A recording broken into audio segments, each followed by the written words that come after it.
IBC மங்கை நேர்களுக்கு வணக்கம். இன்னைக்கு இந்த வீடியோல அண்டர் ஆர்ம்ஸ் பிளாக்கா இருக்குல்ல, அவங்களுக்கான டிப்ஸ் தான் பார்க்க போறோம். ஆமா, அண்டர் ஆர்ம்ஸ் பிளாக்கா இருக்கிறவங்க என்ன மாதிரியான scraps and toning mask use பண்ணி அவங்களோட அண்டர் ஆர்ம்ஸ அவங்க கைகள் மாதிரி ஜொலிக்க வைக்கிறது அப்படிங்கறது தான் இந்த வீடியோல நான் உங்க கூட ஸ்டெப் பை ஸ்டெப்பா ஷேர் பண்ண போறேன். சோ ஃபர்ஸ்ட் நீங்க செய்ய வேண்டியது ஸ்க்ரப் மாஸ்க். சோ அந்த இடத்துல இருக்கிற அந்த கருப்பா இருக்கிற விஷயங்களை நீங்க அகற்றணும் அப்படின்னா நீங்க உங்களோட அண்டர் ஆர்ம்ஸ்ல இந்த மாஸ்க வச்சு ஸ்க்ரப் பண்ணணும். இப்படி பண்றதுனால அங்க இருக்கிற தேவையில்லாத அழுக்குகள் வெளியேறிரும். சோ இந்த ஸ்க்ரப் மாஸ்க் பண்ண தேவையான பொருட்கள்: தேங்காய் எண்ணெய் 3 to 4 tablespoon, toothpaste 1 teaspoon, baking soda 1 teaspoon. இதை எப்படி பயன்படுத்துறதுன்னு சொல்றேன். முதல்ல ஒரு பவுல்ல 3 to 4 டேபிள் ஸ்பூன் தேங்காய் எண்ணெயை எடுத்து அதோட டூத் பேஸ்டையும் பேக்கிங் சோடாவையும் மிக்ஸ் பண்ணுங்க. நல்லா இது எல்லாத்தையும் மிக்ஸ் பண்ணி முடிச்சதுக்கு அப்புறமா இந்த பேஸ்ட உங்களோட அண்டர் ஆர்ம்ஸ்ல நல்லா அப்ளை பண்ணுங்க. அதுக்கப்புறம் ஒரு 10 to 15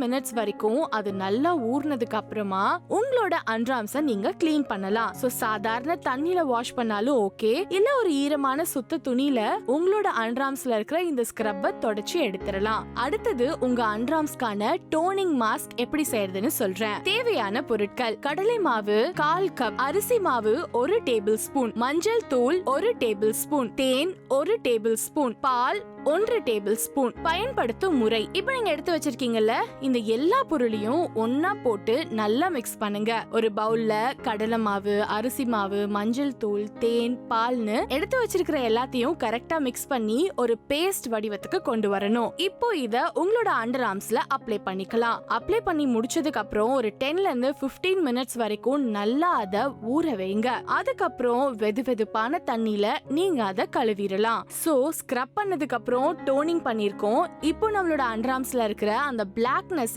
ரிமூவ் பண்றதுக்காக லைட்டனிங் மாஸ்க் பண்ணணும். சோ இந்த மாஸ்கை எப்படி தயாரிக்கிறது அப்படின்றத பார்க்கலாம். தேவையான பொருட்கள்: மைசூர் பருப்பு பேஸ்ட் கொஞ்சமா எடுத்துக்கோங்க, எலுமிச்சை பாதி எடுத்துக்கோங்க, பால் 1/2 கப். சோ இப்போ இதை எப்படி பயன்படுத்துறது அப்படிங்கறத பார்க்கலாம். மைசூர் பருப்பு பேஸ்டையும் எலுமிச்சையை நல்லா பிழிஞ்சு எலுமிச்சை சாரோட பாலையும் சேர்த்து மிக்ஸ் பண்ணி இத ஒரு பேஸ்ட் ஆக்குங்க. இந்த பேஸ்ட உங்களோட அண்டர் ஆர்ம்ஸ்ல அப்ளை பண்ணுங்க. இதையும் ஒரு 10 to 15 மினிட்ஸ் நல்லா ஊற வச்சுட்டு குளிர்ந்த தண்ணிலயோ இல்ல வெதுவெதுப்பான நீர்லயோ நார்மலா நீங்க வாஷ் பண்ணிட்டா போதும். உங்களோட லைட்டனிங் மாஸ்க் முடிஞ்சதுக்கு அப்புறம் நீங்க இப்ப செய்ய வேண்டியது ஸ்மூதனிங் மாஸ்க். சோ உங்களோட அண்டர் ஆர்ம்ஸ் ஸ்மூத்தா இருக்கிறதுக்காக இந்த மாஸ்க் பயன்படுத்தலாம். சோ தேவையான பொருட்கள்: கற்றாழை ஜெல் யூஸ் பண்ணலாம், நேச்சுரலா போகணும் அப்படின்னா, இல்லனாலும் நம்ம மாய்ஸ்சரைசர் கூட யூஸ் பண்ணிக்கலாம். பயன்படுத்தும் முறை: கற்றாழை ஜெல் இல்லனா உங்களோட மாய்ஸ்சரைசர் எடுத்து உங்களோட அண்டர் ஆர்ம்ஸ்ல அப்ளை பண்ணிட்டு 5 to 10 மினிட்ஸ் வரைக்கும் நல்லா உலர வைங்க. இப்ப நான் சொன்ன இந்த எல்லா மாஸ்கையும் நீங்க வாரத்துல ஒரு நாள் செஞ்சுட்டு வாரத்துல மீதமுள்ள நாட்கள்ல எப்பவும் போல உங்களோட மாய்ஸ்சரைசரை மட்டும் அண்டர் ஆர்ம்ஸ்ல அப்ளை பண்ணிட்டு வந்தீங்க அப்படின்னாலே உங்களோட அண்டர் ஆர்ம்ஸ்ல இருக்கிற பிளாக்னஸ் அறவே காணாம போயிரும். இந்த வீடியோ உங்களுக்கு எந்த அளவுக்கு பயனுள்ளதா இருந்தது அப்படிங்கறத கீழே இருக்க கமெண்ட் பாக்ஸ்ல பதிவு பண்ணுங்க. இது வரைக்கும் ஐபிசி மங்கை ஃபேமிலில ஜாயின் பண்ணாதவங்க இப்போ சப்ஸ்கிரைப் பண்ணி ஜாயின் பண்ணிக்கோங்க. என்ன சொல்லுவோம், கருவேப்பிலை டாக்டர் நான் டெய்லி எடுக்கிறேன் டாக்டர். எவ்வளவு எடுக்கிறீங்கம்மா? 1 லீஃப் 2 லீஃப் எடுத்துக்கிறேன். அப்படி அல்ல, ஒரு கைப்பிடி அளவுக்கு நல்ல முத்தன கருவேப்பிலையை தொகையல் மாதிரியோ அயன் ரிச்